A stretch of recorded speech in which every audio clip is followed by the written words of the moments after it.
बड़ी मेहरबानी जनाब, एडा लम्मा तारीफ करवाता, गल एडी लम्मी। सारिਆਂ ਦਾ ਜਿਹੜੇ ਸਾਡੇ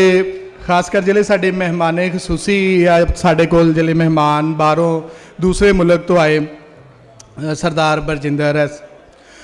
ਤੇ ਸਾਡੇ ਇੱਥੇ ਦੇ ਲੋਕੀ ਜਿਹੜੇ ਸਾਡੇ ਮੇਲੇ ਦਾ ਹਰ ਵਾਰੀ ਸਾਥ ਬਣਦੇ ਨੇ, ਉਹਨਾਂ ਸਾਰਿਆਂ ਦਾ ਸ਼ੁਕਰੀਆ। तो उस तो वख सब तो ज़्यादा जिला मैं मशहूर हाँ वो साढ़े आर्ट्स कौंसल की डायरैक्टर साहबा ने, उन्होंने वास्ते मेरे वालों एक बार भरपूर जली इन्ना क्लैप होनी चाहिए कि उन्होंने हमेशा साडा साथ दिता और इस मेले नूं करन दे विच किन्नियां औकड़ां होंदियां ने वो साडे नाल जलियां ने चलदियां। इस तो वक्त साडे लाहौरों आए जिहड़े मेहमान ने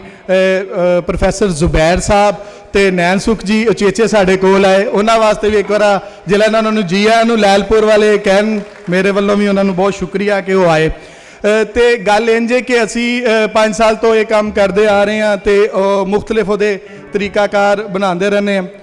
लेकिन ये साडा सब तो जिहड़ा अहम गल है वो ये है कि असी हमेशा जिहड़ी नौजवान नस्ल है उहदे नाल लग के काम करन नूं जिहड़ा ना वो